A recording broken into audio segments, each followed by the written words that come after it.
Hi, welcome back, everyone. We're going to focus on affirmations and the payoff of the pain in this lesson. You guys have done lots of hard work on releasing trauma out of the body and doing some critical thinking and critical feeling in order to release the stress out of the emotions and the belief systems. What I want to do is I want to seal the practice, and next week you're going to learn how to design your own taps, learn how to design your own morning rituals, and you are going to be able to pick and choose from all of the tools that you have learned thus far. We're going to wrap up the practice and seal it, and we're going to focus on inner peace, unlocking the power of affirmations, and the path to pain is through identifying the payoff, releasing it out of our bodies, and keeping all of the gems that were always meant for us in the struggle. You can keep those gems and the payoffs in a healthier way and release all of the pain and suffering that you've had. We've learned about affirmations as both a positive way to charge our belief systems and as a way to identify where it's not true for us. So when you say the affirmations, the words, as it comes back to, is a diagnostic tool to see how far we are away from that goal.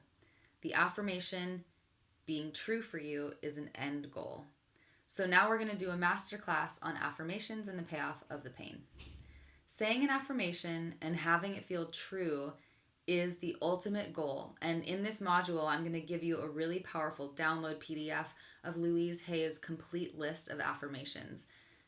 We are worthy of every one of these affirmations feeling true for us.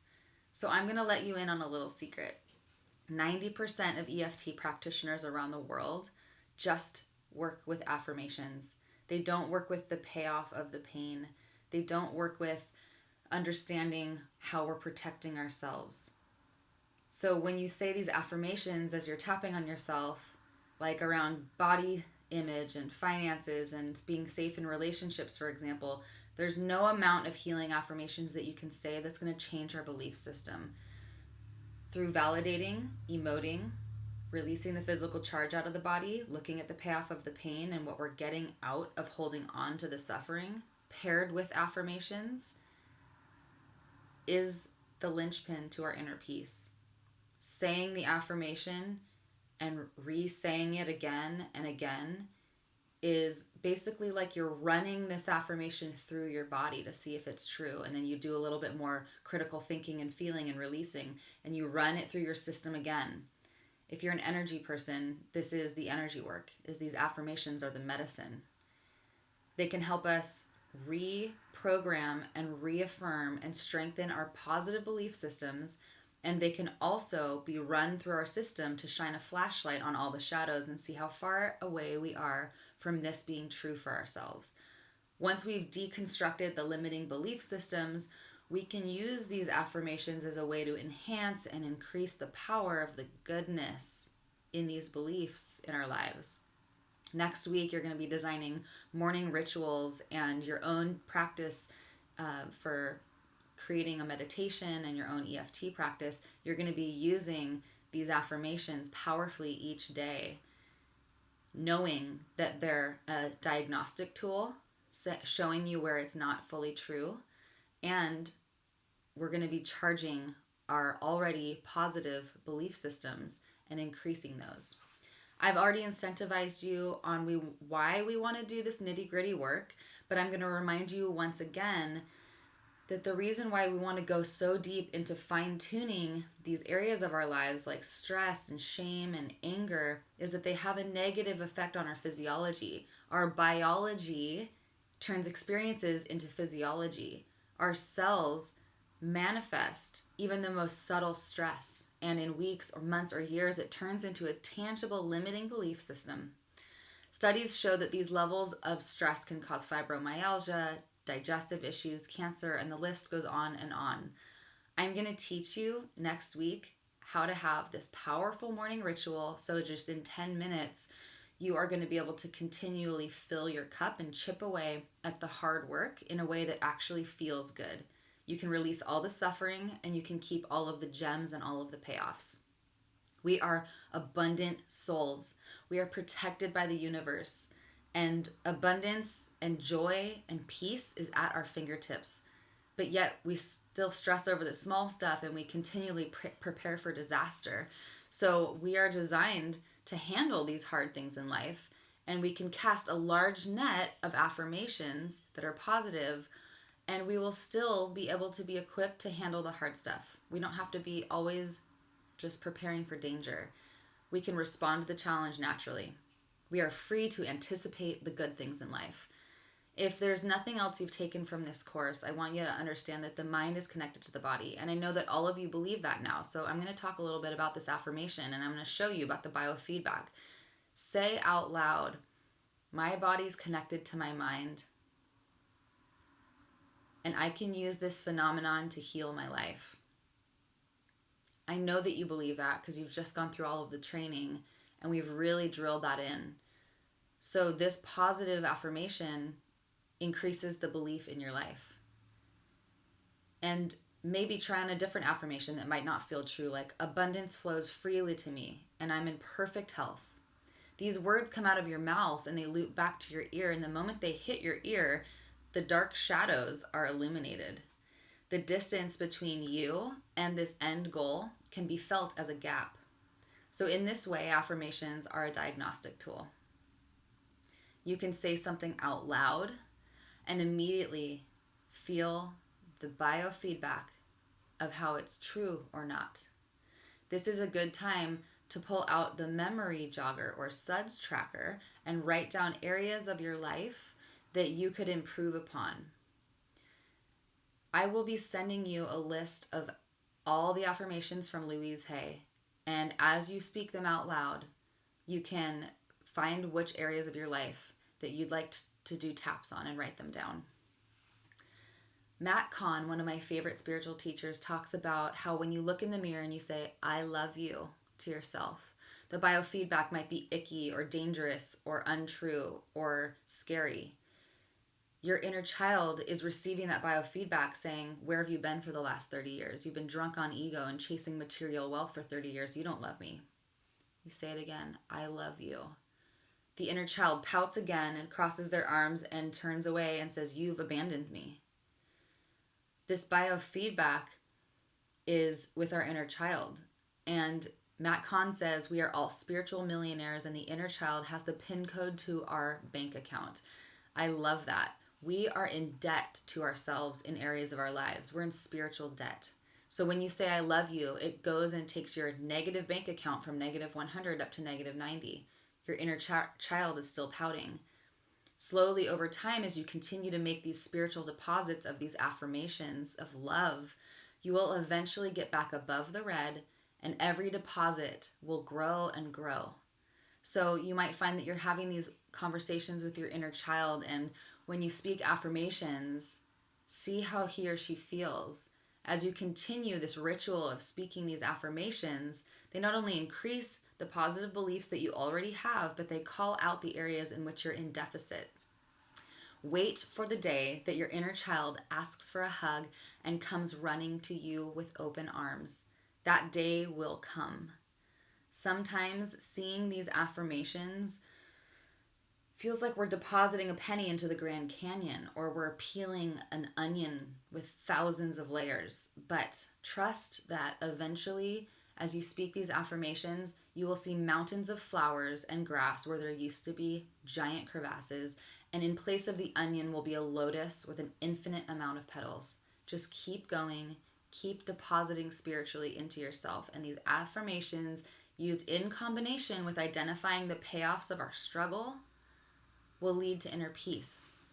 So let's take a look at the payoffs of the pain. When we're up against things like sadness, anxiety, depression, ruminating thoughts, justification, anger, we use these things to keep us connected to loyalty. We think they make us who we are. We think that these are trying to give us self-expression, identity. They keep us connected to our emotions. They help us deeply know ourselves. There's a way to stay connected to these wonderful payoffs and let go of the pain and struggle. I'm going to have some straight talk with you right now. If you are surrounded by yes people who don't want to tell you to look at your own responsibility in life, or how you might be contributing to your struggle, then you might be confronted by this conversation. But this is about calling ourselves out and asking ourselves, what areas of our lives are we milking the upset? We think it might make us a bad person to examine the rewards of what we get from our sadness. We think that people might judge us for doing this, for acknowledging these things. We think that if we look at our part in our struggle, that we're asking for more of the bad treatment. We may think that if we look at our part in the struggle, we're letting the other person off the hook, or we're lowering our standards, or we're removing a boundary. Well, I have good news for you. First of all, you don't need to tell anyone that you're deeply examining the payoffs of how you've been milking the sadness or milking the struggle.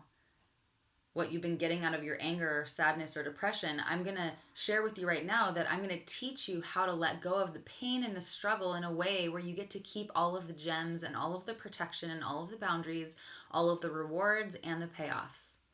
I'm going to teach you that you don't need to understand, condone, agree with, or invite more of that which you're letting go of. So let's look at two examples that are very common. Let's say someone said something to you that was upsetting and it left you feeling embarrassed or humiliated or hurt. That primary emotion of feeling hurt and disappointed and embarrassed, after we think about it, turns quickly into anger, righteousness, and justification. And those last three emotions have been running through your system for weeks, causing stress in your body. You're forgetting your divine, abundant nature. And one example of the payoff of feeling angry and justified and righteous is that it keeps you connected to your values. It reminds you not to interact with that person again, helps with discernment. It keeps you in touch with your self-worth, that you have a boundary there of how you like to be treated by others. All of those are gems. And the process of letting go of the struggle and the humiliation and the pain includes first acknowledging the payoffs of what you're getting out of it, and take note on that which you're getting out of it so you can promise yourself that you're going to keep those payoffs and you're going to get them in a healthier way now. So we release the need to stress in our physical bodies unnecessarily. And we remind ourselves that just because we're letting go of the struggle, it doesn't mean that we want to be treated like that. It doesn't mean that we have no values. It doesn't mean that we have no discernment of who we should talk to or that we're worthy of poor treatment. We can let all of that go now, and we've done the work around it. So imagine yourself trying to let go of the anger and justification before examining the gems. Imagine trying to release the anger and the embarrassment before really looking at what we're getting out of the anger and embarrassment. We have this self-worth attached to our embarrassment, so we don't want to let go of the embarrassment because it's going to keep our self-worth. But looking at the payoff of the pain allows us to have more inner peace because we can take these gems and rewards without suffering the negative experience anymore. So another example is deep trauma and sadness and loss associated with, say, someone dying in our lives. I've had clients go through something similar, and when we're looking at the payoff of the pain, the question quickly arises like, why would I want to feel this devastation? Who would want to feel this? The devastation stays with us, for example, because it has a gem. There's a lesson there. There's a payoff. The payoff is staying depressed and sad around the loss of someone. It helps us be loyal to them. It helps us remember that they're worthy of being mourned. It helps us remember the love that we shared. Those are wonderful payoffs, and we get to keep all of those, experience all of those in a more healthy way. We get to release the damaging stress and suffering and stay closely connected to those particular payoffs. And as we meditate each morning powerfully, we can feel amazing as we think about those payoffs.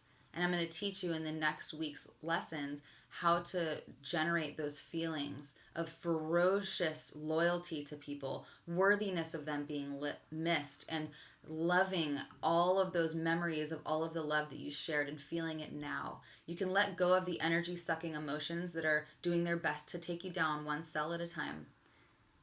If there's residual feelings in either situation, like the example about someone speaking poorly to us or the loss of a loved one, if you can let go of a lot of the pain, but you still have a little bit of shame or guilt, guess what? The shame and the guilt is next in line to be loved and next in line to be examined as to what the reward is waiting for us. There's a nugget of gold in each ounce of pain. And now that we've explored the benefits of identifying the payoffs, let's speak to two key pitfalls that people experience as they are attempting to let go of the struggle. I've mentioned them before, but again, sometimes as we're letting go of the pain, we think that it means that we're inviting more of it, or that we condone what happened, or that we're dropping our values. Consider that these phrases will work for you. I'm letting go of this, even though I don't fully understand it, just so I can get my power back. I'm letting go of this pain, even though I don't condone what happened. I'm letting go of this, even though I never wanted it to happen in the first place, and I don't want it to happen again. I don't agree that it happened. Those phrases speak to a protective mechanism deep inside of us of remembrance. This false narrative that we need to hold on to something so we can remember it and it will never happen again. So to speak to that, I'm letting go of this and I'm going to remember my self-worth in a way that feels better. I'm going to let go of this and I'm going to have my discernment in relationships in a way that feels good. I'm letting go of this pain and I'm going to establish my boundaries in a way that feels better. The last pitfall that I'd like to mention is when our pain involves another person. Sometimes we continue to hold on to a very small piece of judgment or anger or contempt. Even though we're letting go of our personal struggle, we still hold on to some resentment for another. So examine that this is a particular thread of contempt and resentment that has to do with our discernment of worthiness, values, boundaries, and that you can have discernment, worthiness, values, and boundaries in a way that feels better in your body. In your daily ritual that you're going to create in the next lesson, next week, in designing your own taps and designing your best dream morning and your morning rituals and meditations, you are going to learn exactly how to feel worthiness, discernment, boundaries, power, and you're going to feel them right now, and it's going to feel amazing. So it'll let you let go of those protective mechanisms that were once bringing you those rewards. Good work today in looking at how affirmations can be a tool to continue to grow these beautiful, powerful belief systems. And affirmations can be used as a diagnostic tool showing you how far you have to go. As well as looking at the payoff of the pain, it is by far the hardest part of any tap, but it's the most rewarding and it brings about so much peace because you can finally release that old, outdated mechanism that once served you. I look forward to seeing you all in the next lesson. Bye for now.